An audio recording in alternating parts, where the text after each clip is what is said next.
Muy buenas noches con todos, hermanitos. Bienvenidos nuevamente a nuestra sesión de todos los martes, donde escudriñamos la palabra del Señor. Vamos a continuar en esta ocasión viendo la primera carta a Timoteo. Vamos a empezar ya el capítulo 3 y para esto vamos a ponernos en presencia del Señor, haciendo la oración que se les va a mostrar ahorita en pantalla. Entonces, para esto pido, ¿hay alguien que desee leer la oración que está acá? ¿Desea rezarla, mejor dicho, con todos nosotros? Yo puedo leerla. Buenas noches. Hola, buenas noches, Graciano. Adelante. Ay, no te había saludado. Adelante, Graciano. Hermanos, buenas noches. En el nombre del Padre, del Hijo y del Espíritu Santo.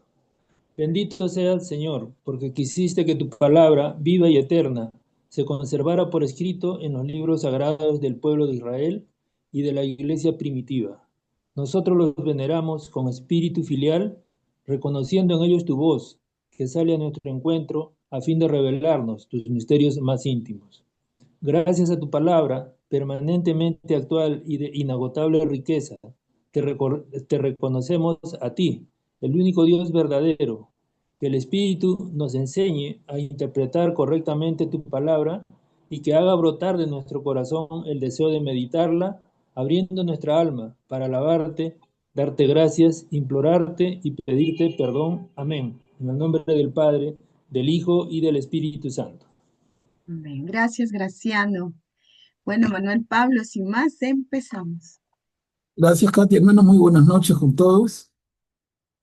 Continuamos con el estudio pausado y detenido de la primera carta de Pablo a Timoteo. La empezamos el martes pasado. Pero, a ver, antes de continuar, que vamos a continuar en el capítulo 3, yo quisiera que nos demos unos minutitos saludables para reforzar lo que hemos visto sobre esta carta. No una sola persona, ¿no? Sino varios comentarios cortitos de repente que nos digan quién es Timoteo, un poco en qué contexto vive Timoteo y por qué Pablo le dirige una carta a Timoteo. Porque recordemos, pues, carta de Pablo a los Gálatas, dos cartas de Pablo a los Corintios, carta de Pablo a los Colosenses, a los Efesios, a los Filipenses, ¿no? Son cartas que se dirigen a personas, perdón, a comunidades, a pequeñas iglesias en formación, pequeñas comunidades de seguidores de Jesús, pequeñas comunidades cristianas en formación. Pero en este caso, carta a Timoteo. ¿Quién es este personaje especial, no? ¿Por qué a Timoteo? Entonces, un poco en ese ánimo, a ver, vayamos rápidamente haciendo comentarios para eh, poner nuestro cerebro así en modo avión y volar en esto, ¿no? A ver, ¿quién se anima?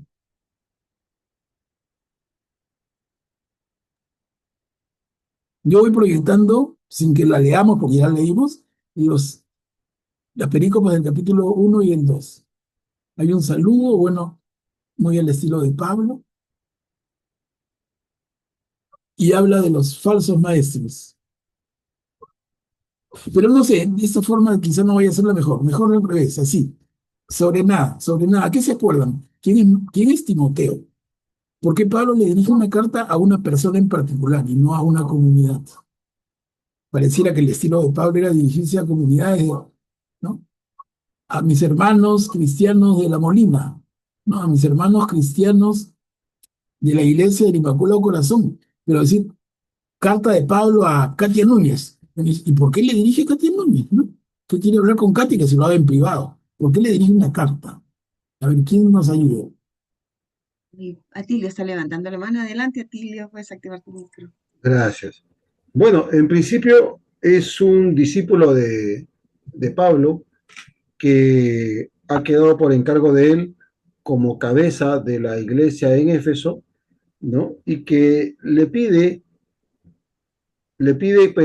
que, que le ha llegado información de que hay otras personas que están hablando o diciendo cosas contrarias a la doctrina que él ha explicado, ¿no? Y le pide que les haga frente, ¿no? Eso es lo que yo recuerdo de él.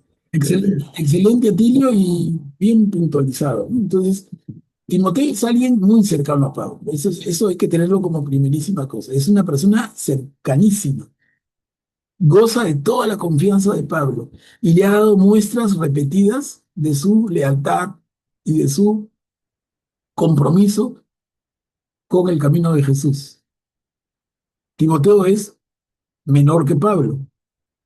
Nosotros, claro, de aquí lo vemos a los dos tan lejos que son dos viejos, pero Timoteo en ese momento es un joven hijo de una judía y de un pagano, de un griego, ¿no?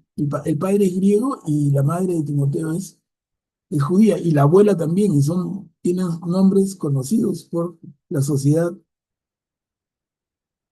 en su época.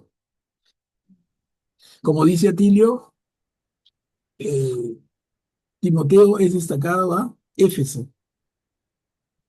Éfeso era la ciudad más importante de la provincia romana de Asia.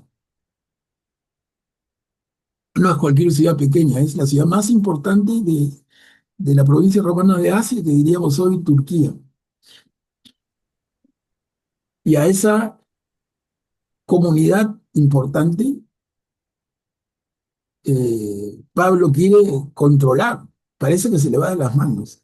Pablo ha estado con ellos, parece que más de una vez. Le ha enviado tremenda carta que hemos estudiado juntos. Y aún así, Pablo percibe, por comentarios que le llegan, percibe que hay dificultades. La cosa se le va de las manos y él no quiere que eso suceda.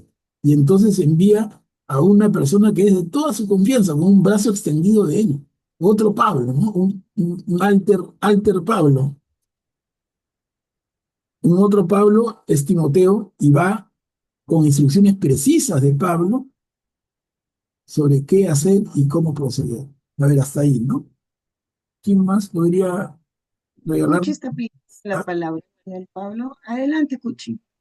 Puedes activar tu micrófono. Gracias, buenas noches.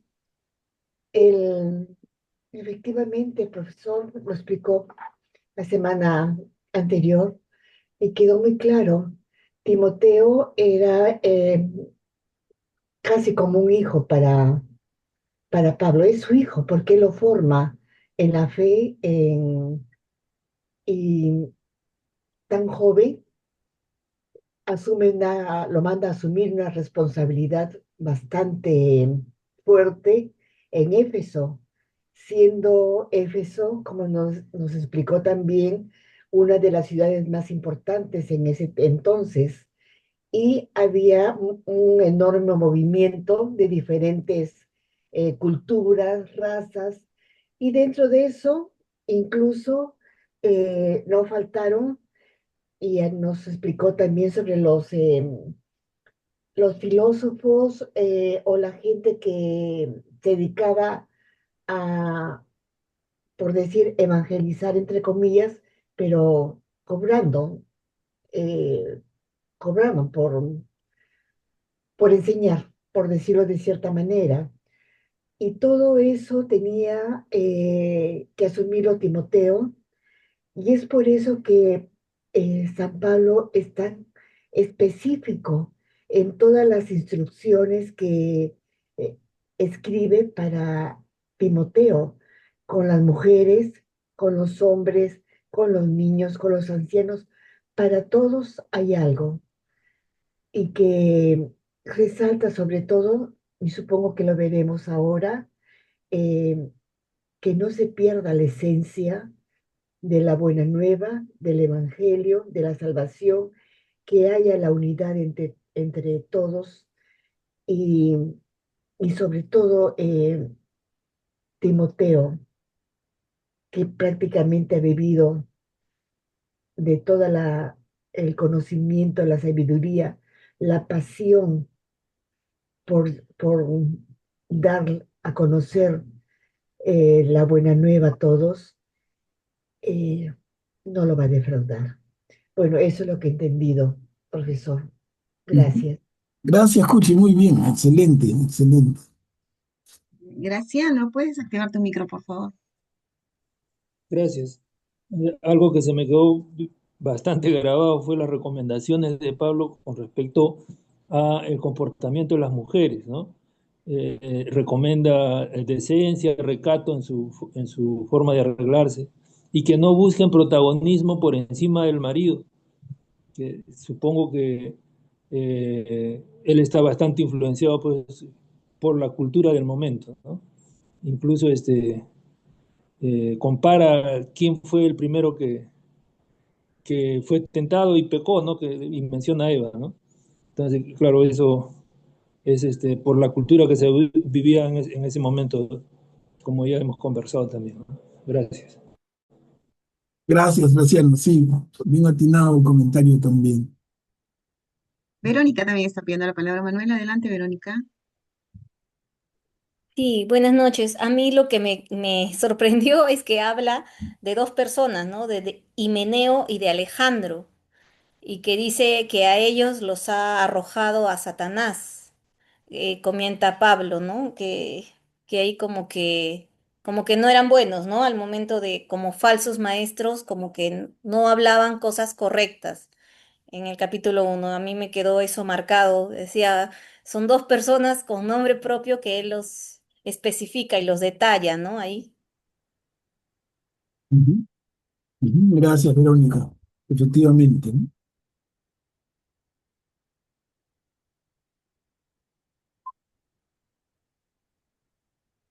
A ver, Bueno, entonces, con eso como ideas de repaso, el saludo inicial, vimos este tema de los falsos maestros, el verdadero alcance de la ley, la recomendación que hace Pablo a Timoteo, y le dice, hijo mío, te hago esta recomendación, conforme a lo que se te dijo por inspiración de Dios, a fin de que luches valientemente conservando la fe y la buena conciencia. Por no haber tenido una buena conciencia, algunos fracasaron en la fe, entre otros Himeneo y Alejandro, lo que decía Verónica, a quienes entregué a Satanás para que aprendieran a no blasfemar. Miren, por no haber tenido una buena conciencia. O sea, ¿cómo es que alguien puede no tener una buena conciencia? ¿No? La conciencia te permite discernir el bien y el del mal, y el hablar lo correcto y no lo incorrecto, y el enseñar lo justo y no lo equivocado. Y parece que estos hermanos, Himeneo y Alejandro, de quienes no sabemos nada, pero Pablo dice, se han dedicado a blasfemar, a hablar medias verdades. El problema de la media verdad es que es media verdad y media mentira, y confunde.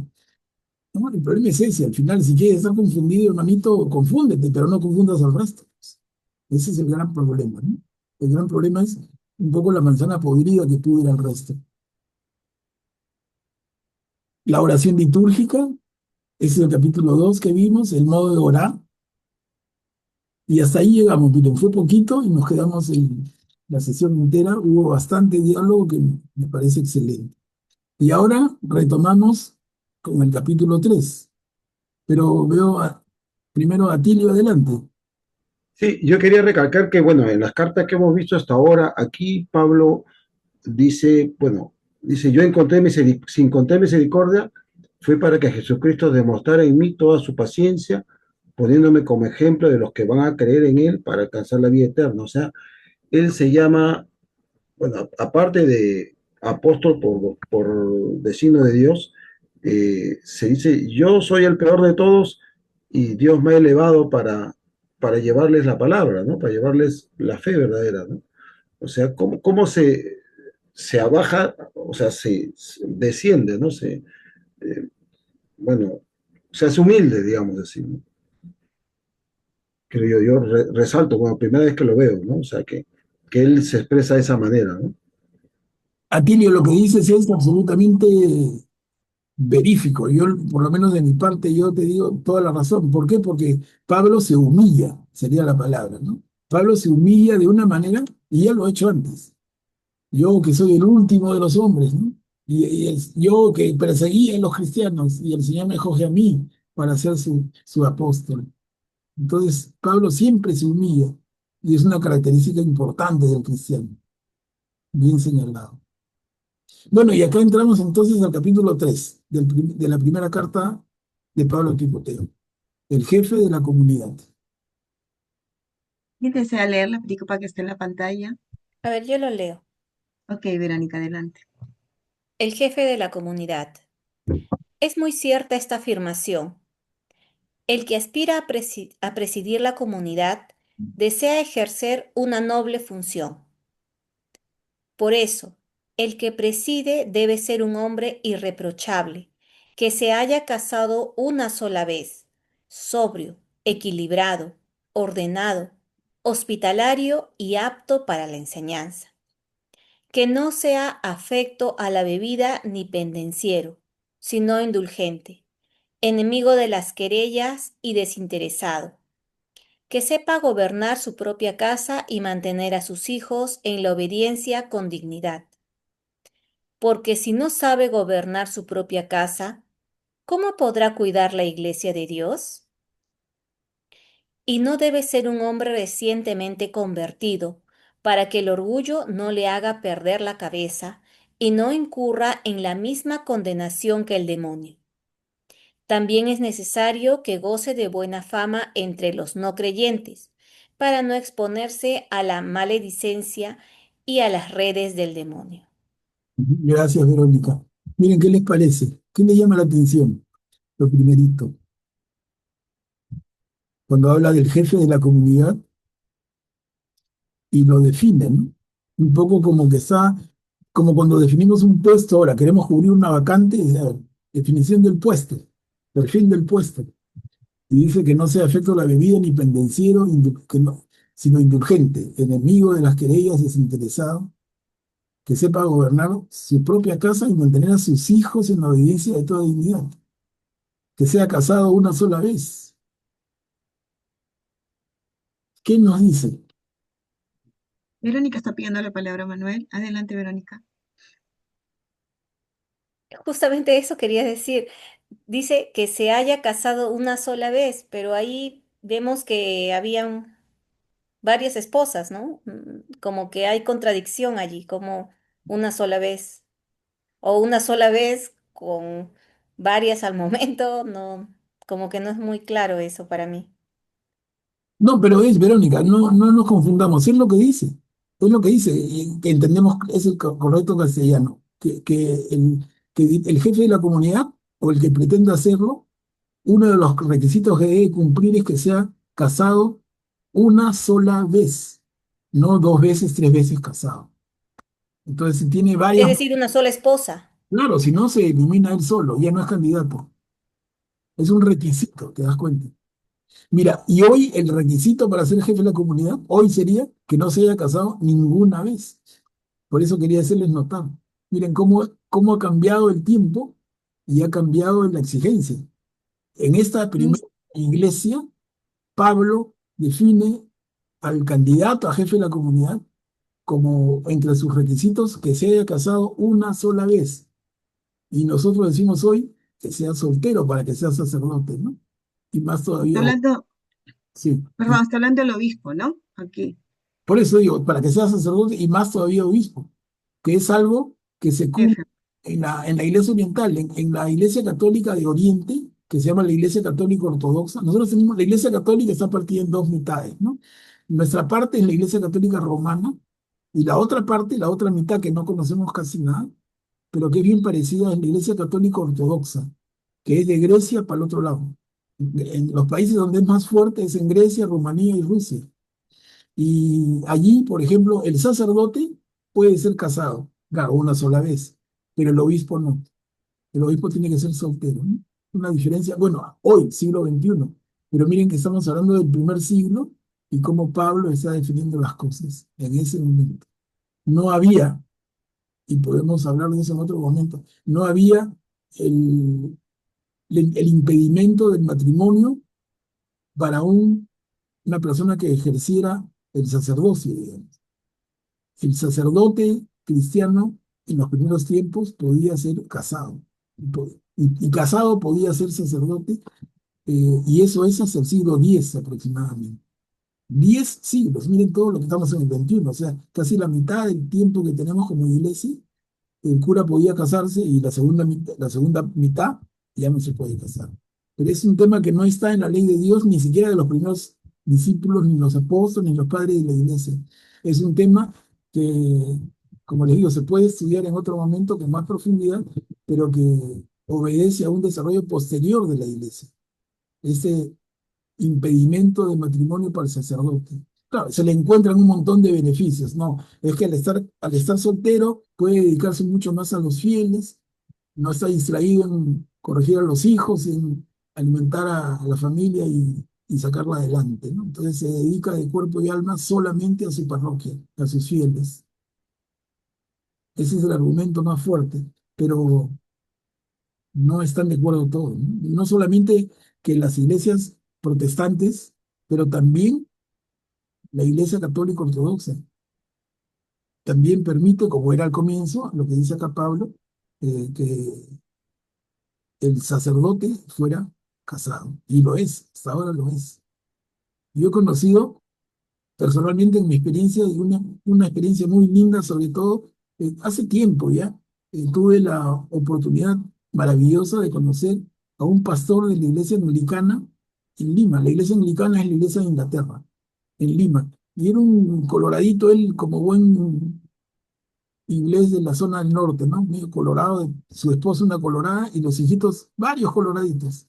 Linda familia, buenísima. Y él era el pastor, el sacerdote de su iglesia, en la zona de Lima que le correspondía, que era bien grande, porque hay poquitas iglesias anglicanas en Lima. Y les digo, lo pude conocer de cerca, tanto en su trabajo sacerdotal como en su trabajo como padre de familia, y de verdad que no había nada que reprocharle. Linda persona, linda, linda persona, linda familia, ¿no? Por eso yo tengo, en fin, tengo como que medio que dudo, pero al final la iglesia determina sus reglas y el que quiere, y ese es un argumento que vale, ¿no? Si tú quieres entrar a este club, sigue las reglas. Si tú quieres, eres católico y dentro de la iglesia quieres ser sacerdote, no te cases, o sea, son reglas y finalmente se aceptan o no entres, pues, ¿no? No es que te sorprendan, no es que te sorprendan, eh, las reglas están puestas. Las reglas están puestas y el que las acepta, el que no, no. Pero ahora, Katia, damos la palabra. Hay manitas levantadas. Augusto, adelante, por favor, activa tu micro. Sí, buenas noches. Aquí lo traducen como el que aspira a presidir la comunidad. Claro, en esta traducción es el que aspira a la oficina, al oficio de obispo, ¿no? Porque ahí en el griego está episcopos, ¿no? Obispo sería la traducción más cercana, ¿no? Y claro, aquí dice que recordemos el momento histórico también, pues, ¿no? Aquí dice que debe ser marido de una sola mujer, porque recordemos que en ese momento Pablo está, digamos, está captando nuevos adeptos, ¿no? Y esos adeptos pues tienen su vida ya hecha, ¿no? Y muchos tienen mujeres y de repente son aptos para que sean, para que ocupen puestos en la iglesia, pero no por eso van a dejar a sus mujeres, ¿no? Para que, o las van a despechar para ser obispos o para ser presbíteros, ¿no? Entonces es lo mismo que pasa en la actualidad, inclusive en el lado occidental. ¿Qué pasa cuando un anglicano que tiene su mujer, un pastor anglicano, un ministro anglicano, se convierte en catolicismo? Quiere seguir siendo sacerdote. Lo admiten con su mujer, o sea, pues puede ser casado, ¿no? En ese caso sí lo acepta la Iglesia Occidente, solo en ese caso, ¿no? Porque ya estaba, digamos, no le voy a decir, ah, ya quieres ser sacerdote, muy bien, entonces a tu mujer despáchala. No.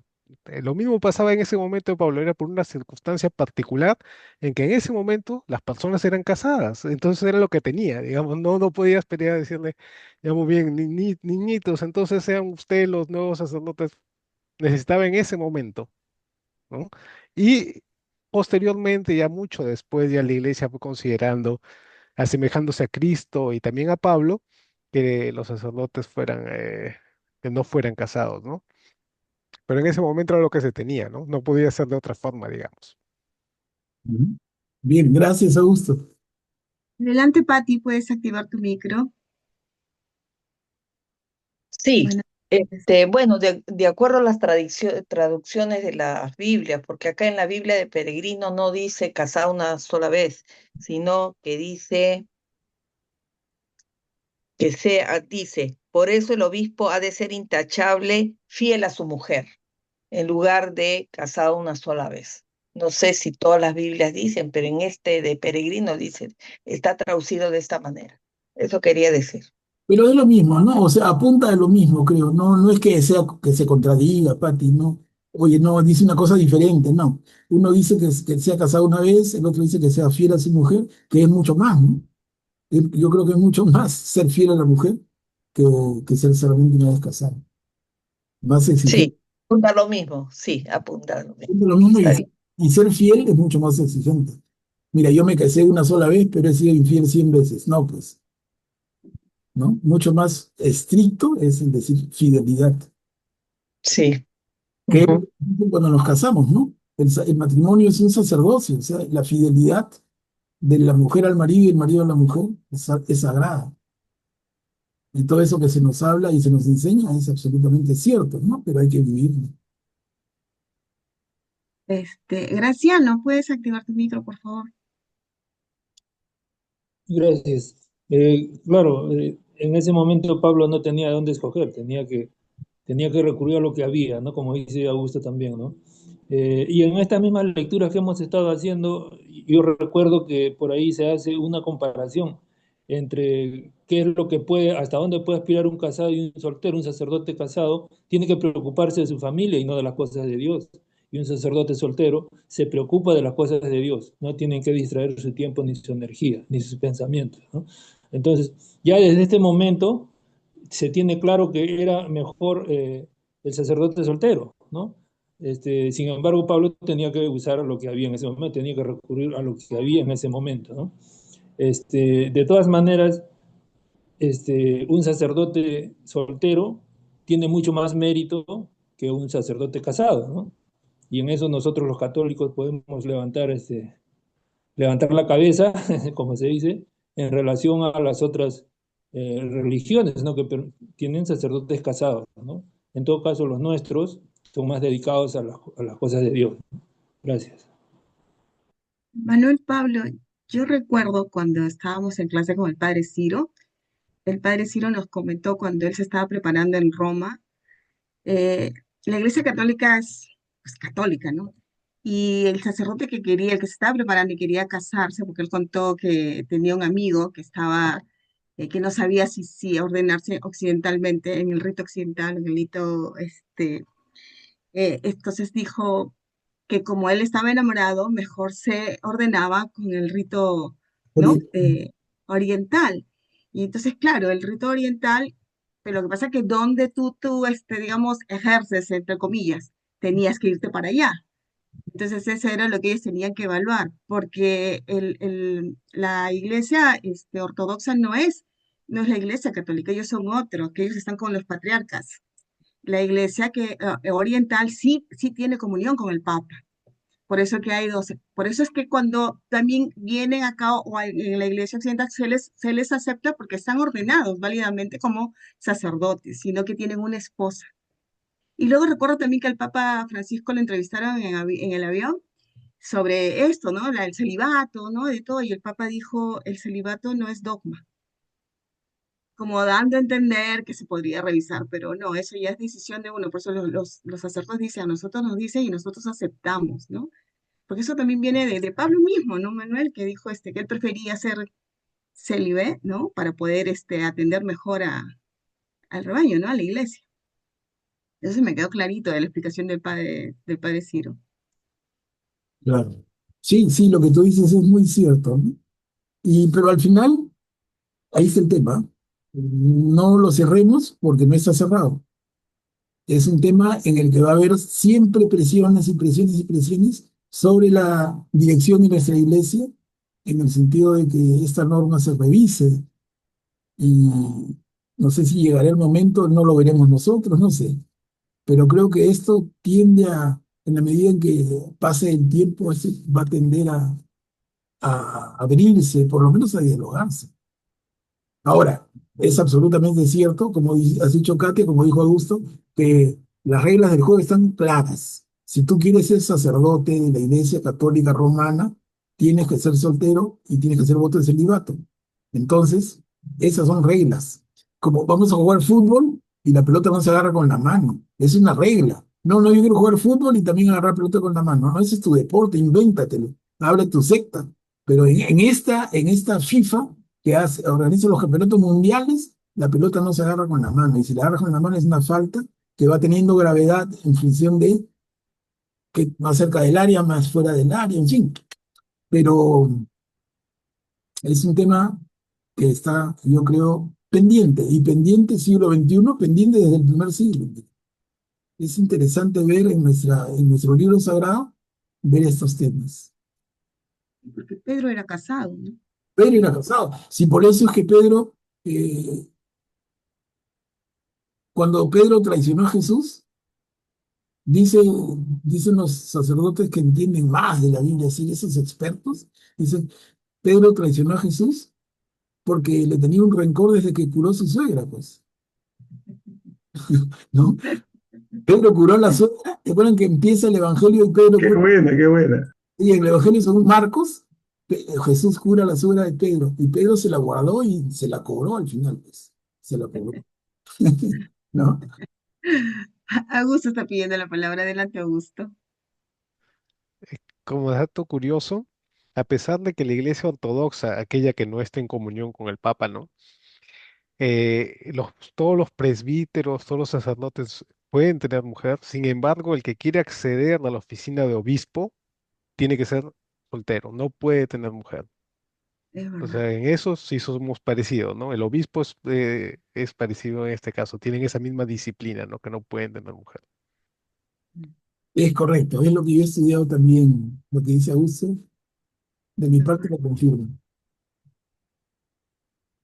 Interesante en el segundo párrafo, cuando dice, porque si no sabe gobernar su propia casa, ¿cómo podrá cuidar la iglesia de Dios? Y yo digo, y si no tiene casa propia, ¿cómo te ha demostrado que puede gobernar la iglesia de Dios?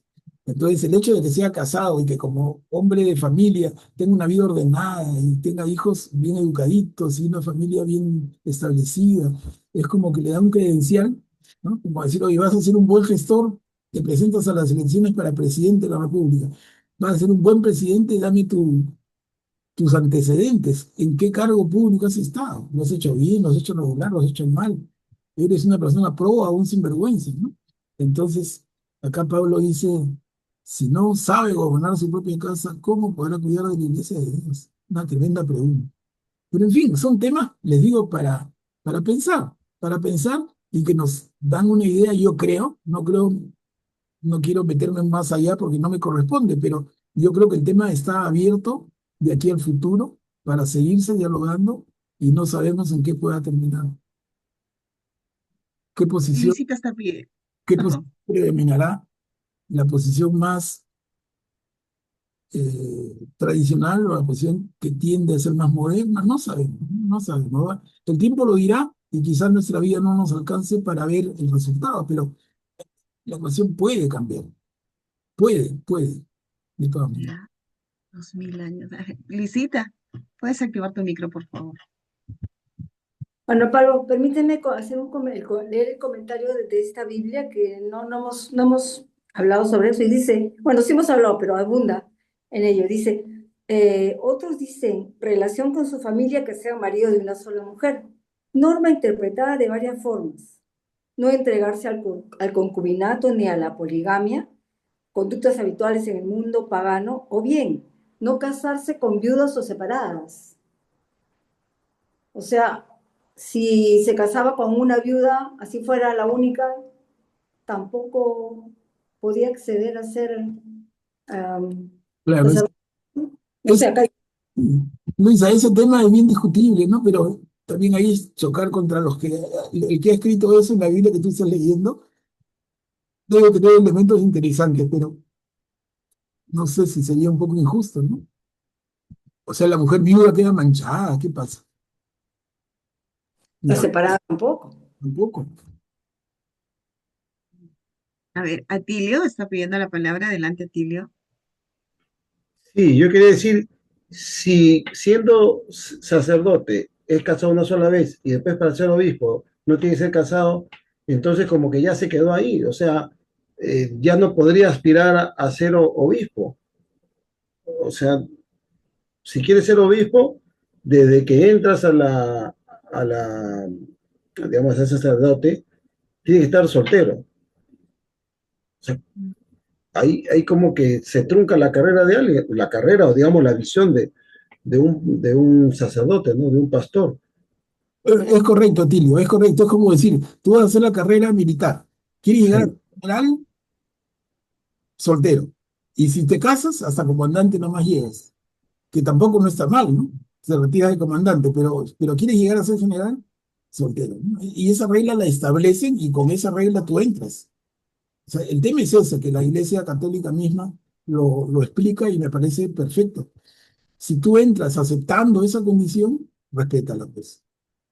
Pero no me digas, porque nadie te ha sorprendido, nadie te sacó una regla debajo de la manga y te dijo, mira, mira. No, no, eso está cantado. Y en el proceso para ser sacerdote, que son años de formación, se los repiten y se los hacen pensar mucho. ¿Estás dispuesto a hacer voto de celibato? ¿Estás dispuesto a renunciar a una familia propia, a tu propia mujer, a tus propios hijos? Y si la persona decide que sí, está haciendo la plena conciencia, en libertad de conciencia. Eso es así, ¿no? claro, pero Manuel Pablo, o sea, entonces, si el sacerdote no, por ejemplo, hablando de la orientación familiar, si el sacerdote como guía espiritual, ¿cómo orienta a una pareja o a un hombre o una mujer para ser pareja si no conoce, salvo que sea un experto terapeuta que haya seguido una profesión, ¿no? Claro, ¿Cómo, claro, cómo oriento si no sé? Es como ser entrenador de fútbol y no haber jugado fútbol nunca, una cosa así, ¿no? claro, ese es un buen punto, ¿no? Es un buen punto también para el diálogo y para la reflexión. Hay gente que tiene esa posición y dice, como si no ha vivido la experiencia de soportarse en la pareja, después qué consejo puede dar si no lo ha vivido, ¿no? Pero hay los que dicen, no, lo puede hacer perfectamente y hay mil casos de sacerdotes que son excelentes consejeros, ¿no? Sin haber estado casados. Atilio, ¿recuerdas que esa fue la pregunta que le hicieron al padre Martín y nos lo compartió en la reunión? Que le preguntaron, usted es tan joven, ¿cómo me puede aconsejar en mi familia? Y el padre Sí, sí, sí. Martín, sí, cuando tuvimos una reunión, ¿te acuerdas que él comentó? Como lo ven tan joven, lo cuestionan también a veces en el confesionario. ¿Y el que Y el contestó? padre, y el padre les dijo de que, primero, que están asistidos por el Espíritu Santo, cuando ellos están ejerciendo eso. Segundo, que ellos sí están preparados para eso y aparte la experiencia que ya tienen de convivir y de tener ese pastoreo espiritual con las personas. Entonces ellos van reclamando y aparte que también vienen de una familia. Entonces, él dice que sí, a veces es por la juventud que lo ven, a veces uno dice, será, y lo cuestiona, ¿no? Pero sí, pero también recordemos que no es él el que está ahí, es el Espíritu Santo que está también obrando a través de él, ¿no? Y eso es válido. Y también, pues, como dice en la formación, hay varios sacerdotes que son psicoterapeutas, también se forman, ¿no? Sobre todo los que dan apoyos a familias, ¿no? A matrimonios y todo eso, cuando ya se centran en eso y hablan de sanación y de todo, ¿no? Eso sí me acuerdo del padre Martín, como es tan jovencito. Y Parece también, jovencito, pero no es. sí, pero también, o sea, pero quienes más la cuestionan son los, bueno, ¿cómo puedo decir? Las personas que tienen más años asistiendo a la parroquia, a la iglesia, o sea, bueno, yo he visto señoras de edad que son las que dicen así, ¿no? Digamos de edad, no, pues no quiero fijar un número, ¿no? Pero las muy antiguas que asisten, ay, si no le ven canas al sacerdote, no le creen, ¿no? O algo así, no le hacen caso. O buscan otro confesor O también. busca otro confesor que se amolde más o menos a su estilo, ¿no? Lo que quieren escuchar. Ad- Adelante, Graciano. Puedes activar tu micro, por favor. Gracias. Esas preguntas yo las he escuchado también muchas veces y algunas veces hechas con mala intención sobre los sacerdotes, ¿no? Y a mí me parece que esas preguntas son solamente por desconocimiento, porque no conoce la gente no conoce cuál es la formación de un sacerdote. Y yo les puedo asegurar, una sugerencia muy personal, que si alguien busca una terapia de familia o de ese tipo de terapias, es mejor un sacerdote que uno que no maneja el tema espiritual. El sacerdote comparte la ciencia y el manejo de la espiritualidad. Y eso es muy bueno, eso es insuperable, yo creo. Nosotros deberíamos darle más crédito a un sacerdote en esos temas, ¿no? Y repito, es desconocimiento. La gente piensa que porque uno es muy joven no va a poder hacer un buen trabajo. Eso no tiene nada que hacer, ¿no? Uno puede estar bien preparado. Y el sacerdote, como bien dijo Katia, está asistido por el Espíritu Santo. O sea, ¿qué más podemos pedir, no? Gracias. Además son 9 años de formación que están ellos ahí. Y sí es cierto, una señora dijo, tuve tantos años de terapia y me bastó una confesión. Confesiones y se arregló todo lo que yo estaba en su cabecita, ¿no? De lo que le aconsejaban. Por eso también es bueno buscar, nos dicen, un psicólogo católico, psicoterapeuta católico, ¿no? Es muy importante. Ujú. Bueno, muy interesante. Lindas sus participaciones, de verdad enriquecen un montón. Un montón. A ver, continuamos. Recién habíamos comenzado el capítulo 3. Acá habla de los diáconos. Primero había sido de los jefes de comunidad que, bien dijeron ustedes, finalmente se refiere a los obispos, ¿no? Y acá los diáconos. Que no es el diácono, creo, como lo entendemos ahora, vamos a ver. ¿Quién desea leer esta pericopa que está en la pantalla? A ver. Ah, ¿Leo Luisita, Katia? Ok. ya adelante. Los diáconos. De la misma manera, los diáconos deben ser hombres respetables, de una sola palabra, moderados en el uso del vino y enemigos de ganancias deshonestas, que conserven el misterio de la fe con una conciencia pura. Primero se los pondrá a prueba y luego, si no hay nada que reprocharles, se los admitirá al diaconado. Que las mujeres sean igualmente dignas, discretas para hablar de los demás, sobrias y fieles en todo. Los diáconos deberán ser hombres casados una sola vez, que gobiernen bien a sus hijos y a su propia casa. Los que desempeñan bien su ministerio se hacen merecedores de honra y alcanzan una gran firmeza en la fe de Jesucristo. Ujú. Gracias, Luis. Acá algún comentario complementa lo anterior, ¿no?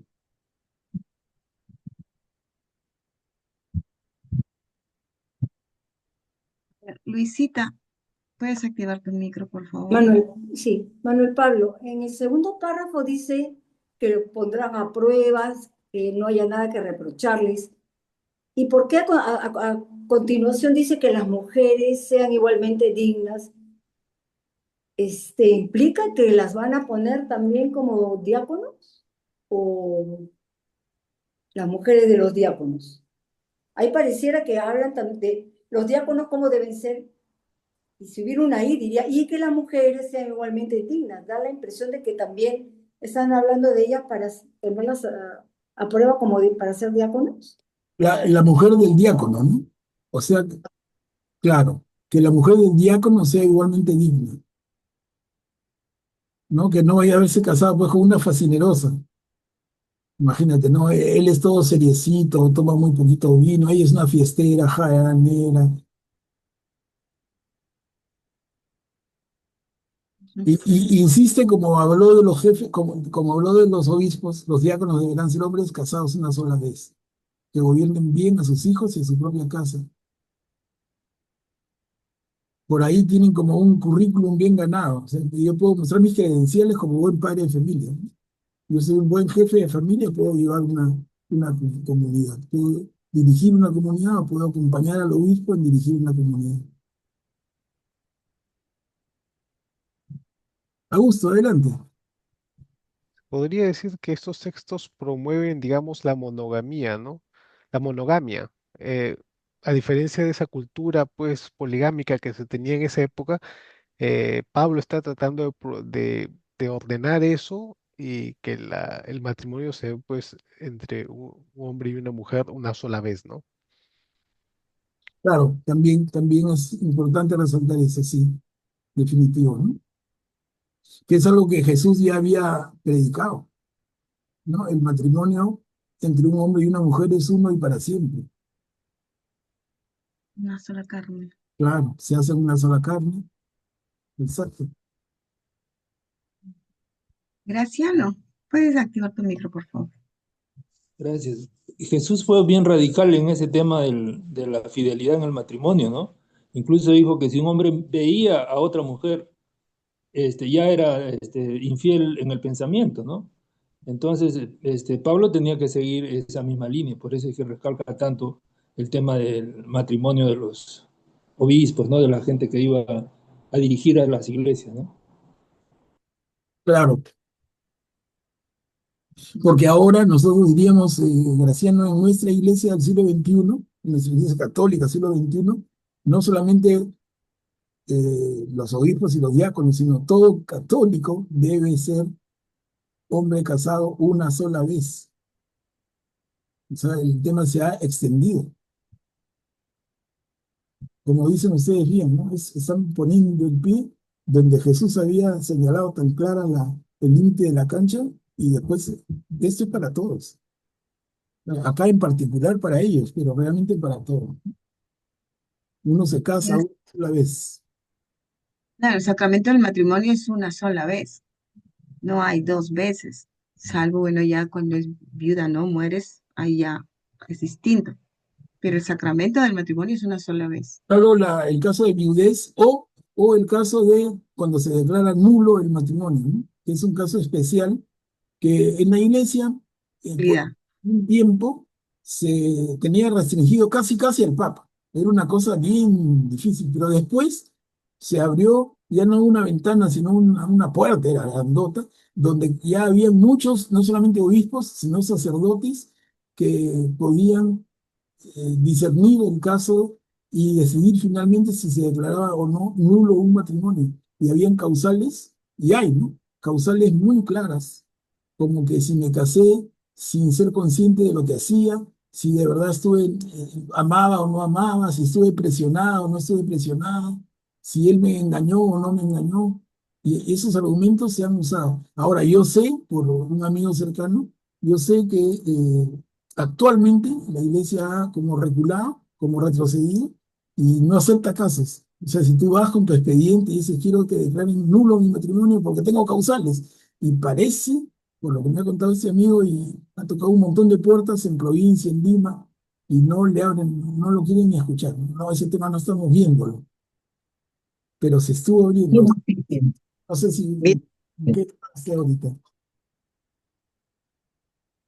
Es que claro, si declaran la nulidad es que no hubo sacramento, ¿no? No, nulidad no, nulo. O sea, ellos diferencian declarar la nulidad del matrimonio. No, ¿Ya? no se declara nulidad. Hace una diferencia muy sutil. Dicen, no, lo que hacemos es declarar nulo el matrimonio. Por eso, esa es la No, nulidad. es nulidad. No, No ellos, es el pregúntale divorcio. ahí, pregúntale ahí en el MAC, saben mucho más. Que te expliquen. Ellos tienen clarísimo en derecho canónico la diferencia entre nulidad y nulo. Es una diferenciota que para vosotros parece imperceptible, ¿no? Pero sí. El tema es si tú logras que te declaren nulo el matrimonio porque te casaste engañada o presionada o presionado.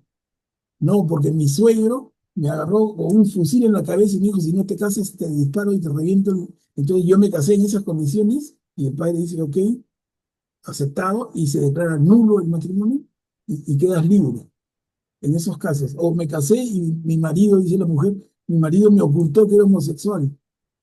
Lo ocultó, pero luego lo descubrí y tengo tantos años y estoy sufriendo así, así, que aquí. Y entonces se declara nulo el matrimonio por esa causal, porque la persona se casó engañada o presionada, no, no libre, no libremente. Es un tema delicado y el derecho canónico lo contempla. Y te digo, la iglesia avanzó mucho y ahorita como que hubiera frenado, porque parece que se le estaba yendo la cosa de las manos. Había una tremenda cantidad de casos que le presentaban a las oficinas autorizadas, que eran muchísimas en el mundo, para que se declare nulo su matrimonio. Y causales, de verdad que con los abogados que son tan floridos, causales sobran, pues. A ver, tú quieres separarte, ya, vamos a ponerte el caso. Y entonces lo consiguen y te casas de blanco otra vez, ¿no? Entonces, echa la ley, echa la trampa. Ese es el problema un poco. Siempre somos los vivos, pues entonces nos pasamos o pretendemos pasarnos de la raya y hace que las cosas se frenen, ¿no? Eso es un poco lo que creo que está pasando por lo que me han contado, pero no, personalmente nunca lo he vivido porque soy casado una sola vez y no pienso casarme por segunda. Ya una sola vez se equivoca el hombre. Pero realmente, discúlpame que intervenga, ¿no? Pero realmente eso está pasando. Yo conozco a tres personas, tres señoras que sí tienen, digamos, quieren formar una nueva familia y no pueden, justamente por ese problema. Antes, como tú dices, parece que se había abierto. Ya seguramente ha habido casos donde han declarado nulo, pero ahora está bien difícil, bien difícil. Y bueno, no pueden formar su familia ya, ¿no? Porque les dan eso, que tendrían que decidir. Si se casan así es un pecado mortal. Es un tema tremendo, ¿ah? Es un Ese es el tema también, ¿no? Y ellas son bien católicas. Conozco yo el caso de que ambos, la nueva pareja que se ha formado, que tiene ya muchos años de formada, incluso tienen hijos, y los dos son católicos practicantes, pero están en pecado mortal. Sí, pues eso, ese es el tema. Bien difícil, bien difícil. Ahora, si tú conversas con un sacerdote, te va a decir que no puedes hacer lo que estás en pecado mortal. Conversas con otro y te dice, sí, bien, yo te doy la comunión. O sea, El criterio es diferente, ¿no? Por ejemplo, inclusive hasta para confesar, para comulgar. sí, Algunos dicen, sí, puedes comulgar. y Y otro, otros dicen, no, no, es pecado mortal. Sí, pues. es bien delicado el tema, ¿no? Es un Sí, tema es bien delicado. Ujú. bien, bien grande. Al Pablo Graciano está pidiendo la palabra. Adelante, Graciano. Puedes activar tu micro. Gracias. Fue una facilidad que dio la iglesia, ¿no? Pero como en muchos casos lo utilizamos mal, lo mal utilizamos y abusamos. Entonces la iglesia dio un paso atrás en eso. Sí, sí, Graciano, mire, yo les cuento una cosa parecida. No sé si ustedes han tenido la experiencia, pero en el Perú, pues como dicen, el que no tiene de Inca tiene de Mandinga, ¿no? Entonces, en mi caso, en mi familia, tenemos un ancestro italiano, pero reconocidazo. Entonces, yo nunca hice el trámite. Mi mamá, que era la directa beneficiaria, tampoco lo hizo. Pero mis hijos, moscas, a partir de iniciativa de uno de mis hijos, empezó el trámite con Italia y adquirió la nacionalidad y le pasó el camino y el expediente a sus hermanos que también lo lograron y ahora mis hijos y mis nietos todos son italianos además de peruanos, ¿no?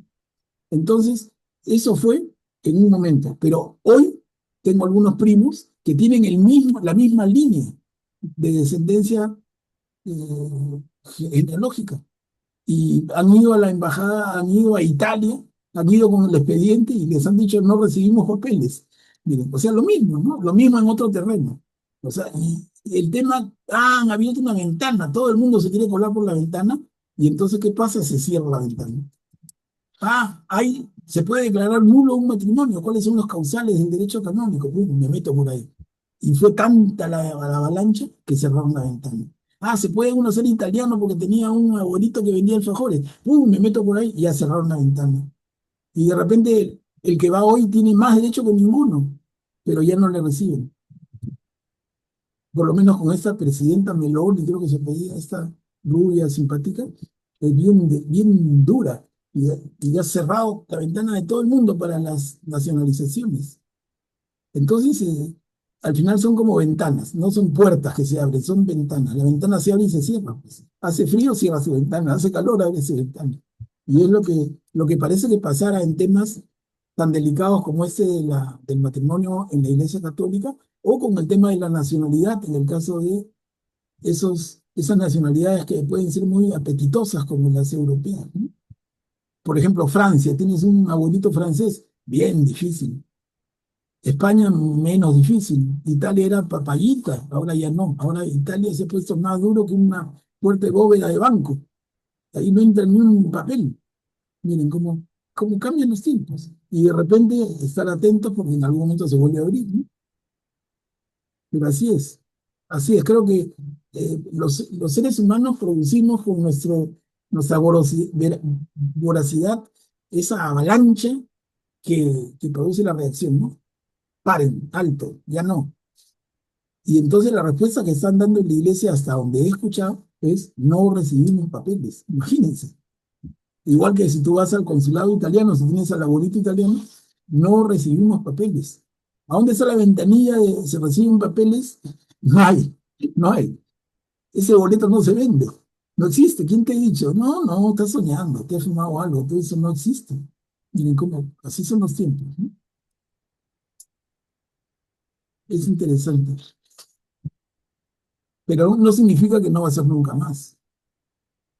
Y en el entretanto hay estos casos como nos hablan de parejas que se separaron en algún momento, que luego se han vuelto a juntar con otros, con personas idóneas, se aman, se respetan, tienen años compartiendo la fe, van a la misa y a los sacrificios, a los ritos católicos y no se pueden casar.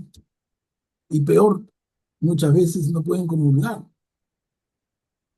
Es bien, bien difícil eso, bien difícil.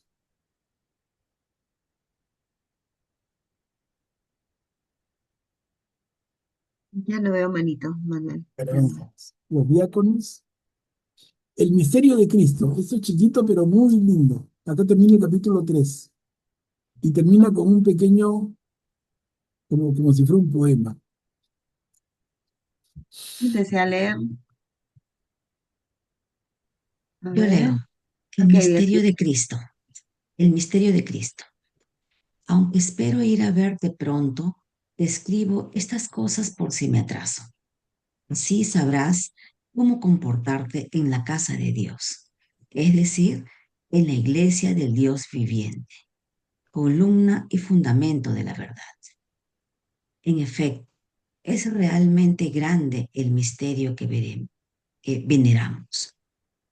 Él se manifestó en la carne, fue justificado en el Espíritu, contemplado por los ángeles, proclamado por los paganos, creído en el mundo y elevado a la gloria. Gracias. Miren de qué manera poética nos presenta Pablo el misterio de Cristo.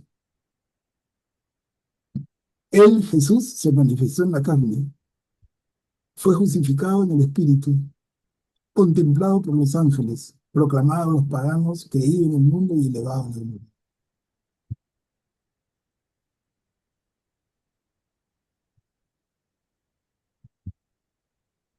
Claro, y acá detrás de esto está el concepto clarísimo para un católico, pero no claro para ningún otro, digamos, y también protestante, ¿no? Católicos y protestantes compartimos esto con toda claridad, pero no los otros, cuando hablamos de que Jesús es Dios.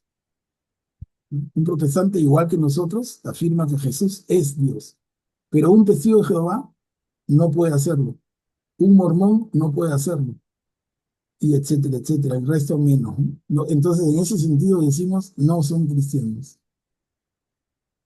En la Biblia de los testigos de Jehová, que se llama Traducción del Nuevo Mundo, si alguno de ustedes la tiene, póngala a un costadito con cuidado, ¿no? No la esté circulando mucho. Porque miren, lean el Evangelio según Juan, capítulo 1, versículo 1, y no me dejarán mentir. Si alguien tiene ahí en su casa, ábrala y busque. Juan 1:1. ¿Y qué dice? Al principio era el verbo, y el verbo estaba junto a Dios, y el verbo era un Dios. Mira, ni siquiera lo tengo que leer, me lo sé de memoria, porque es tan grave el tema. No dice, como nosotros en Juan 1:1, y el verbo estaba junto a Dios, o la palabra, ¿no? Y la palabra estaba junto a Dios, y la palabra era Dios. No, era un Dios. Ah, un Dios, o sea que hay otros dioses. Bien delicados. Con ese solo argumento tú desbaratas a cualquier testigo de Jehová que te toque la puerta de tu casa. No, hermanito, te vengo a hablar del Señor y traigo la verdad. A ver, ¿tienes tu Biblia? Sí. Abre Juan 1:1, se va corriendo. Yo lo he hecho, les digo por eso. Se van corriendo, pero que cuando levantan la mirada ya están en la otra esquina. Más rápido corren, no sabía que entrenaban tanto, pero porque eso por ahí los agarras. Por otro lado, no los agarras, ¿eh? Te pueden tener 3 horas, 4 horas, terminan hasta convenciéndote. Pero a la pregunta, para ti, ¿Jesús es Dios? Ellos no pueden decirte que sí. Y te tratan de palabrear, te tratan de de envolver. Pero si tú, a ver, abre tu Biblia y te van a sacar su versión que es conocida. Se llama Traducción del Nuevo Mundo. ¿No? Así como decían, yo tengo la Biblia Peregrino, yo tengo la Biblia Jerusalén, yo tengo la Biblia de Latinoamérica. Así, ellos tienen su Biblia que se llama Traducción del Nuevo Mundo. Y Juan 1:1 dice, y la palabra estaba junto a Dios, y la palabra era un Dios. Oye, ¿por qué no borras ahí el un y dice la palabra era Dios? No pueden, pues, porque se les desbarata toda su teología. En ese sentido, Beatriz, estamos viendo el misterio de Cristo como es. Pablo lo tiene clarísimo. Y lo comentamos así porque hay hermanos que no lo tienen claro y de verdad que se dejan confundir la pena, ¿no? Beatriz, puedes activar tu micro, por favor. Y con respecto a lo que dices, los protestantes, sería más correcto entonces decir para nosotros es lo mismo este misterio, para nosotros los católicos, igual que los protestantes cristianos, Es que porque también los testigos de Jehová o los mormones también son protestantes, pero no cristianos. no, no, no, no. Mira, Por eso.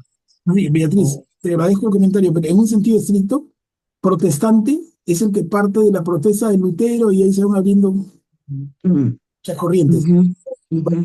A partir del cristianismo. Pero el mormón es un invento posterior y el testigo de Jehová es un invento posterior del siglo XIX y han hecho cualquier cosa, de verdad, con todo respeto, porque hay... Ahora, yo conozco testigos de Jehová y mormones que son lindas personas, o sea, no hay que ser injustos, y que es un diablo, el testigo de Jehová es un diablo, el mormón, no, son personas honorables, de un corazón de oro, muchos, si no todos, muchísimos, son buenísima gente, pero tienen una base que no es la cristiana, pues, porque para ellos Jesús no es Dios, Jesús es un Dios, y lo dice su propia Biblia. ¿Y por qué le han escrito así? Porque se equivocaron. Si se hubieran equivocado, ya lo hubieran corregido hace tiempo. Y tiene más de 50 años esa traducción, que se llama Traducción del Nuevo Mundo, y no la han corregido. Si tienen una Biblia de esas, les digo, miren, y si no, no la tengan mejor, porque para qué confundirse, ¿no? Pero ahí es como la huella del delito. Hermanito, para ti Jesús es Dios, y si no lo es, no eres cristiano, porque ser cristiano es aceptar que Jesús es Dios hecho hombre, ¿no? Pero si Jesús es un Dios, hay otro Dios, cuidado, ¿no? Y Dios, ser un Dios es con la D minúscula, lo escribe en la Biblia de los testigos. Claro.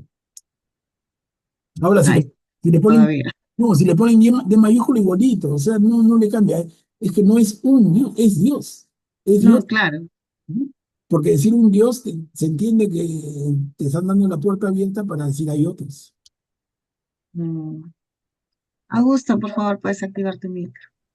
Y se contradice también con la misma Biblia que explica que solo hay un solo Dios. Y en múltiples pasajes dice, solo existe un solo Dios. Todos los demás que dicen dioses, en realidad no son dioses, ¿no? Entonces se contradeciría, ¿no? Tienen una confusión, pero terrible con eso. Pero claro, pero Augusto, cierto lo que dices, pero es tendencioso, pues, o sea, no es que sean tontos, para nada son tontos, son más vivos. Lo que pasa es que acomodan la escritura a la conveniencia de ellos y cambian lo que no les acomoda, ¿no? Recordemos al propio Lutero, que era una persona pues bien decente, ¿no? Pero Lutero mismo tuvo dificultad para reconocer y aceptar la Carta de Santiago, por ejemplo, cuando habla de la fe sin obras es letra muerta, pucha, que eso le revolvía el hígado a Lutero. Pero al final, Casi la saca. claro, Mm. él quería, en un momento que estaba tentadísimo a decir, eso no es parte del canon, pero había tanta fuerza contra eso que tuvo que callarse la boca. Y ahí hay un tema hasta ahora para ellos, ¿no?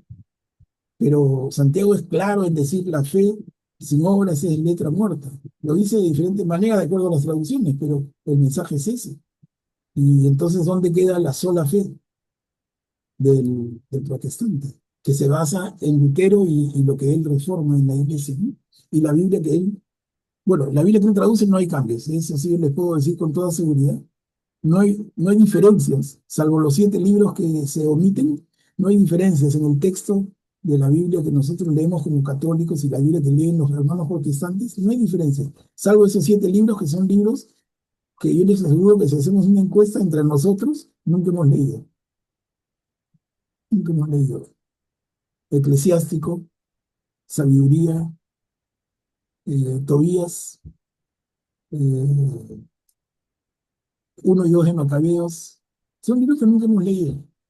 De repente ni sabemos de qué se trata. Bueno, todavía sí lo leímos nosotros como el grupo de los jueves y fue una experiencia muy linda, sorpresa para muchos, qué linda narración, qué lindo el padre Tobit, qué linda la forma en que el ángel Rafael interviene, qué lindo cuando se van a consumar su matrimonio y se arrodillan a rezar juntos, la parejita, en fin, un lindo relato ese libro de Tobías, pero son los textos que hacen diferencia entre la Biblia nuestra y la Biblia protestante. Pero luego, en los textos que tenemos en común, que son la gran mayoría, son igualitos. Igualitos, sí. Exactamente. Puedes leer uno o el otro, da lo mismo. Cuchi está pidiendo la palabra. Adelante, Cuchi, puedes activar tu micro. Gracias. Yo también le tomo la palabra al profesor porque dice, pregunten, pregunten, pregunten, no se queden con la duda. Aquí dice el título, El misterio de Cristo. El- en en la primera, segunda, tercera, cuarta línea dice, en efecto, es realmente grande el misterio que veneramos. Si el misterio es Cristo, ¿no es que lo adoramos? Por favor. No sé si, no entiendo la pregunta. ¿El misterio es Cristo en qué sentido, Cuchi? En el sentido que es Dios encarnado. Cristo es Dios que se hace hombre, y por eso dice, se manifestó en la carne, ¿no? Dios se manifiesta en la carne. Entonces, ese es el misterio de Cristo. Pero no sé si por ahí vas o para entender mejor que... Sí, por ahí voy, para poder diferenciar, porque se me hizo el Dios, y a Dios lo adoramos.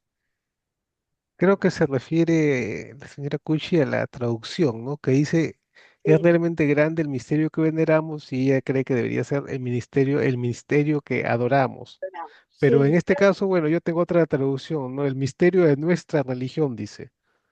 No dice ni ajá. siquiera el misterio que veneramos, nada de eso. O sea, son traducciones, ¿no? Aquí le han puesto que veneramos, pero no es, bueno, que no es lo que dice lo más exacto.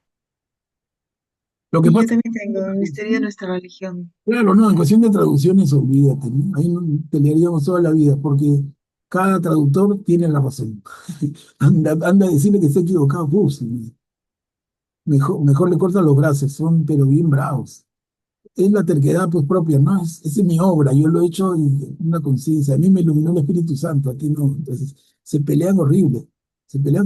Hay por eso tantas Biblias. Y es bueno tenerlas y compararlas, ¿no? Yo creo que es sano lo que Augusto hace y debemos hacerlo todos. En la medida en que tengamos acceso a más de una Biblia, más de una edición o traducción de la Biblia, es compararlas. Creo que también en nuestro grupo Atilio, ¿no? Es por lo que hemos conversado tiene varias traducciones. Es bueno tener para poder comparar textos. Y entonces ha hecho Augusto. Augusto dice, a ver, estamos en un punto que dice realmente grande el misterio que veneramos. Y Augusto, a ver, voy a leer otra versión. Y en otra versión dice el misterio que... De nuestra religión. De nuestra religión, sí. ¿Me dan cuenta? Eso que él dice, la del peregrino. Sí, claro. Manuel, Verónica está pidiendo la palabra. Adelante, Verónica. Puedes activar tu micro. Sí, ahí yo estaba viendo acá, el que se manifestó en la carne fue justificado en el espíritu, pero no habla de su muerte en sí, ¿no? Claro, pero al final, Verónica, elevado a la gloria. Elevado a la gloria, sí, sí, Claro, claro. eso es. Ahí como que cayó y levantó, a eso se refiere, ¿no? Claro, o sea, mira, proclamado a los paganos, creído en el mundo y elevado a la gloria. Mm, La sí, elevación a la gloria es justamente la resurrección después de la muerte de Jesús. claro. ahora sí, ya lo vi. Claro. En mi Biblia sí dice, sin lugar a dudas, es grande el misterio de la bondad. Y ya ves, ¿y qué Biblia es? La latinoamericana roja. Ya, sí, la famosa Biblia Latinoamérica, que nosotros también, no sé, es una costumbre que le llamamos Biblia Latinoamericana, pero si ustedes ven en su carátula dice Biblia Latinoamérica. Sí. Sí, claro. La Biblia, Cierto, cierto. Sí decía latinoamericana. uno dice, sí, pues tenemos así como muletillas, tenemos malas costumbres, ¿no? Y le cambiamos el nombre. Porque Cierto. La Biblia de Jerusalén tiene una edición que se llama Biblia de Jerusalén Latinoamericana. Y es mi favorita. Así que, uf, qué cosa tan linda es. Y su traducción es más amigable. Es la misma, pero hablan como nosotros en Como América. nosotros, pues por eso te digo, no hablan de sois, no sé. Nosotros sois, pucha, que no, a mí me aburre ese lenguaje. Y algunos lo repiten Españoles. en español. Digo, ¿acaso Jesús hablaba en español? Si el español no existía en tiempo de Jesús, ¿no? El español es un idioma del siglo XIII, más o menos. O sea, 1300 años después de la pasión de Jesús, aparece el idioma castellano. Pero Entonces, el soy se oye más antiguito. Sí, también me gusta. claro, ¿no? Más de la iglesia, ¿no? Pero es costumbre, a mí no me gusta. A mí me encanta el hablar, el leer en la Biblia como lo lee, como lo hablamos, ¿no? Me encanta. Pero costumbres, costumbres. En inglés también pasa, ojo, no solamente en castellano. En inglés está la versión famosa King James, la King James Version. King James es el rey Santiago, la versión del rey Santiago. Es un rey del siglo, o sea, que como siglo XI, XII, que tradujo la Biblia y finalmente, o por el siglo XV, se publica esta Biblia. Cuando ya aparece la imprenta, la versión del rey Santiago, King James. Y es un castellano de la época de William Shakespeare. No sé si ustedes están estudiando inglés, yo los reto a que lean una sola página de Shakespeare y me digan si entienden algo, ¿no? Así que, ¿qué idioma es este, no? Alemán, latín, no, cualquier cosa menos en inglés. Y de esa misma época y de esa misma calidad de inglés es la Biblia King James. Y esa es la Biblia que nosotros, algunos, leemos como vosotros sois, un español medio antiguo también. Entonces, cuando aparecen versiones en castellano, como hay en inglés un montón, ya de inglés mucho más fluido, más actual, más de nuestro tiempo, y se entiende mejor. Y la diferencia está en que se puede leer. De verdad les digo yo por experiencia, si tú agarras una de esas Biblias que tienen lenguaje duro, te cansa de leer. Es como caminar sobre piedras. Pero en cambio, cuando lees una Biblia con el castellano que hablamos, uy, tus ojos se deslizan suavemente y no te cansas, pasan las páginas, qué lindo. Así es el idioma, ¿no? Y pasa con la literatura en general. No sé si entre ustedes hay algunos que son aficionados a la lectura de cualquier tema en general. Cuando el libro está bien escrito, es agradable leerlo. Pero un libro mal escrito no lo lees, pero ni con premio encima, ¿no? Ni con plata. Se hace aburrido, te duermes. Pero hay libros que están tan bien escritos que hasta te quedas en vela toda la noche porque dices quiero terminar, ¿no? Ese es No lo suelto. la diferencia entre un libro bien escrito y uno mal. Y con la Biblia pasa lo mismo, una traducción más moderna, pero que sea fiel al original, ¿no? En lo posible. No vayan a ser disparatadas también, porque también hay sinvergüenzas que cambian las cosas y te venden gato por liebre, y eso es peligrosísimo, ¿no? Pero contra eso el antídoto es, como siempre les digo, uno, estudiar la Biblia juntos. Y dos, lo que hemos comentado a propósito del comentario de Augusto es comparar tu propia Biblia preferida con otra. O sea, no tengas una sola Biblia. Si puedes, hermanito, haz un ahorrito, ya no vayas al chifi este fin de semana y cómprate otra Biblia. Y entonces ten dos. Y cuando leas un pasaje como el que vimos, velo en la otra. Y velo en la otra. Si tienes tres, mejor. Y cuatro, mejor todavía. Cinco ya es abuso, ¿no? Pero yo tengo un montón porque me encanta. Ya tengo más de 12, 14, no sé. Todo lo que se ve atrás. Tengo varias por acá, por acá. Me dicen, sí, me encantan. Y ahora estoy con las Biblias en inglés también, porque, Ajá. porque es un buen ejercicio. Además de que practicas el idioma, pero la Biblia en inglés te rompe el esquema, ¿no? Tú estás acostumbrado y tú quieres verla. No, es que yo estoy acostumbrado a leerla de esta manera. En inglés no va a estar como tú estás. Y es un lindo ejercicio también. Es un súper buen ejercicio y si conoces el idioma lo vas a practicar. Y ahora con la maravilla de YouTube, pones la Biblia hablada en la versión que estás teniendo ante tus ojos y entonces te la hablan, la lees. Uf, es un entrenamiento, una clase magistral de inglés. Imagínate leer la Biblia y te la leen en voz alta al costado, de una voz de un actor de cine, perfecta voz, un actor de teatro. Esas voces que tienen modulación, que no respiran, no se notan ni agua. Corrido, fluido, lindo. Y tú vas siguiendo con tu Biblia, ¿no? Lo tienes en castellano, lo tienes en inglés. Y yo recomiendo que hagan eso, pero con que la versión que te lee el YouTube sea la versión que tú estás mirando, porque si no te confundes, ¿no? Ponte, yo pongo mi Biblia de, a ver, ¿cuál puede ser? Dios habla hoy, que está en YouTube, lindas voces, pero tú hablas de Biblia de Jerusalén. Nada que ver, pues vas a estar encontrando palabras a cada rato que te zafan y te distraen. Y en esa distracción pierdes. Pero si buscas tu versión de la Biblia hablada y leída en voz alta contra la que tú tienes y ante tus ojos van pasando, es un ejercicio lindo. Lo puedes hacer en castellano, en inglés, en italiano, en francés, en portugués, y en los otros idiomas también, seguro, ¿no? Pero yo no conozco más. Y Pero con En efectos. en YouTube Efectos. hay Biblia hablada dramatizada. Bien sí, interesante claro, escucharlo también, claro. porque es Ahí, dramatizada. Patricia, Pati, esa Biblia hablada, dramatizada, es Sí, bien, pero es una traducción de la Biblia sí, sí, sí, que sí. se llama la Biblia New Living Translation. Sería la Biblia eh, como nueva traducción de la Biblia, si quieren les busco el nombre, pero no es cualquiera. O sea, si tú escuchas tu Biblia dramatizada, que menciona Patti, y tú tienes otra Biblia leyendo, no va a estar igual.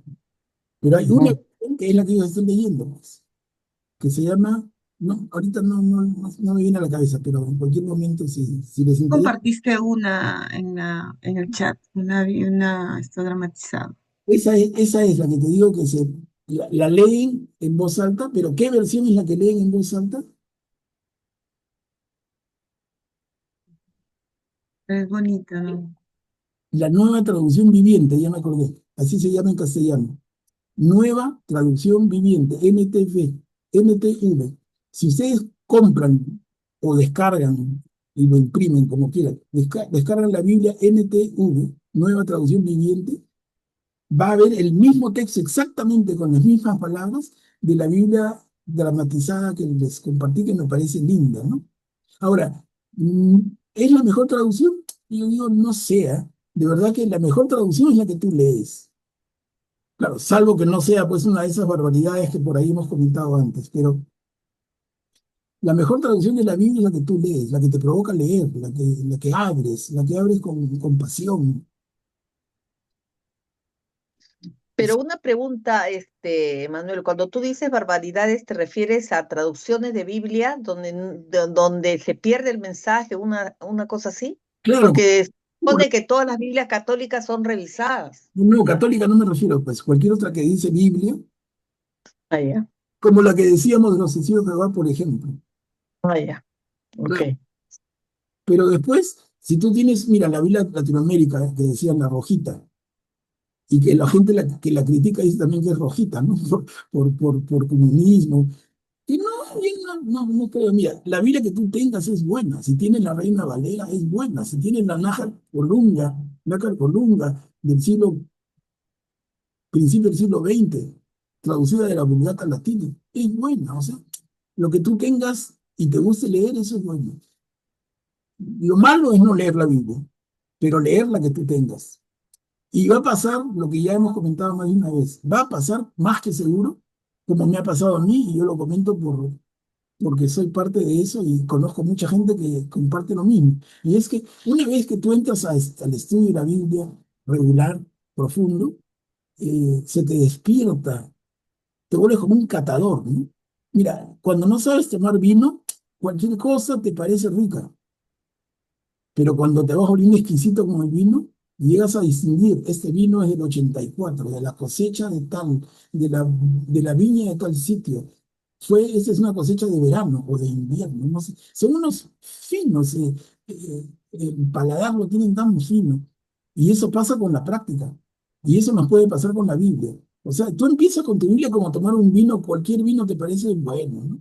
Pero una vez que te vas refinando el paladar, vas a ir separando esta Biblia, la otra, y vas a ir escogiendo, y vas a ir separando. Eso es lo que... Manuel Pablo, Sí. no, perdón, Luisita quería intervenir, pero todavía no habías acabado.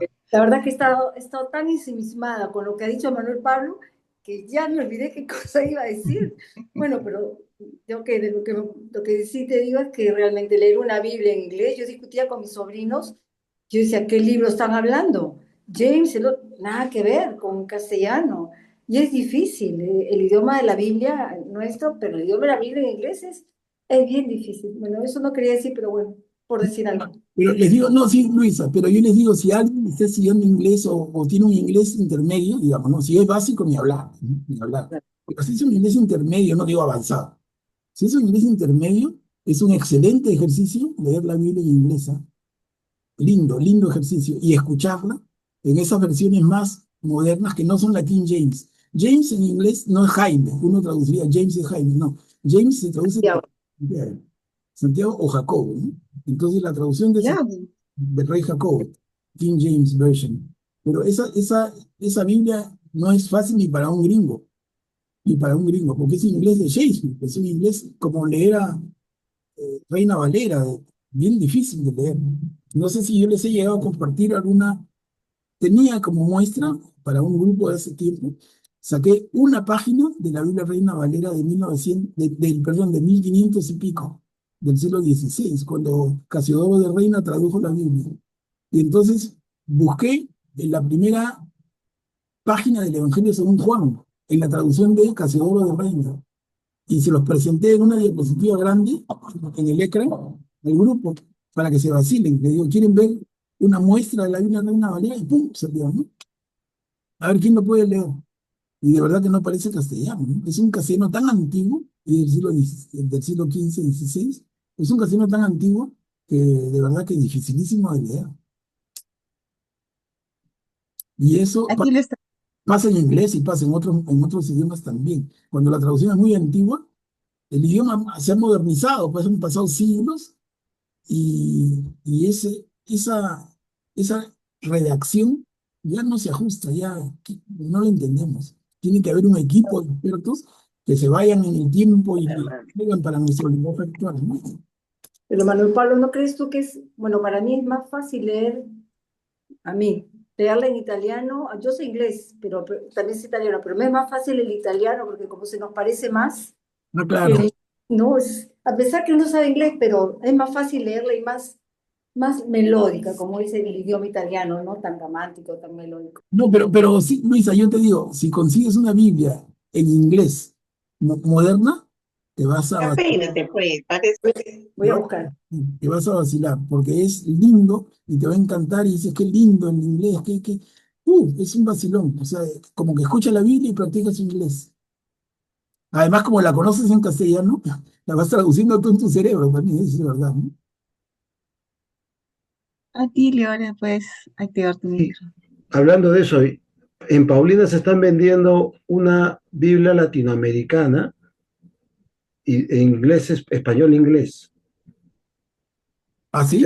Recién la he visto, sí. Entonces, creo ¿Cómo, que la próxima adquisición para comparar. cómo se llama? ¿Cómo se llama? Biblia latinoamericana en inglés, español. Pero no, Inglés, no dice nada más. español en inglés. En las Paulinas. Sí, en las Paulinas. ¿No será la gran aventura? No, no, no, no, no, no. Ya la gama de todas ya la tengo, ¿no?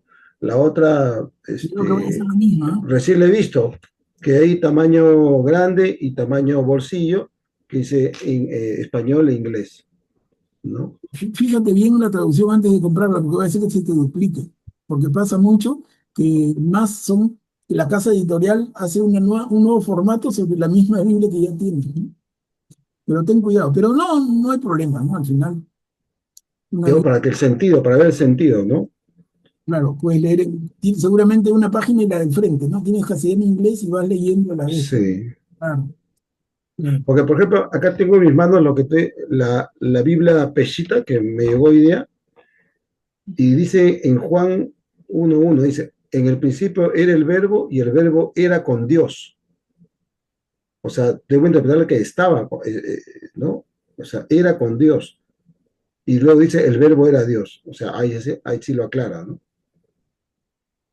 Pero dice, el verbo era con Dios. Claro, y nosotros leemos el verbo estaba junto a Dios. Lo que Estaba pasa junto a... Ajá, es que hay un problema en el castellano, tenemos el verbo ser y el verbo estar como diferentes, pero en el original es el mismo, estos verbos ser y estar no se diferencian. Y de ahí viene el problema de cómo traduces, ¿no? ajá, claro. La peshita es una traducción del arameo, no del griego. Entonces, y en arameo, el verbo ser y el verbo estar son uno solo. Entonces, a la hora que el traductor se enfrenta con esto, ¿por qué traduce? ¿Por estaba junto a Dios o era Dios? Ese es el tema. Es un vacilón, Sí, es un dolor de cabeza eso de traducir la Biblia. Tiene que ser uno medio masoquista, creo. Un trabajazo gigantesco, gigantesco. Es meterte a la palabra exacta, cómo interpretarla. Tienen que tener una paciencia, pero enorme, esos caballeros, ¿no? Y son unos capos, además, muy estudiosos, dedican una vida entera. Y sí, los o sea, beneficiados al final somos nosotros, ¿no? Definitivamente. sí, acá menciona, bueno, bastantes palabras en arameo, ¿no? Explica. Claro, ahí puedes leer el Padre Nuestro en arameo. Recordemos que el Padre Nuestro, la oración que Jesús nos enseñó, él la rezaba en arameo, no en hebreo. Y entonces en la traducción de la Biblia Peshita vas a poder leer una traducción así recontra ajustada de la oración del Padre Nuestro, en el Evangelio según Mateo. Pero Es, mira la gran diferencia, cómo la reverencia a la palabra de Jesucristo aparece en rojo, ¿no? Igual como la gran aventura, ¿no? Que aparece con rojo la palabra de Jesucristo, ¿no? Para diferenciarse de las otras palabras, ¿no? claro. No, sí ya es un tema, mira, sin querer queriendo hemos entrado al tema de las traducciones de la Biblia, es un tema para no terminar nunca. Es enorme. Uno dice, ¿qué tanto hay? Es que hay, y uno no se imagina. Pero solamente para tener una idea, hay caballeros como nosotros, mujeres y hombres, de los cerebros más distinguidos, que dedican su vida entera a ese tema. Es alucinante.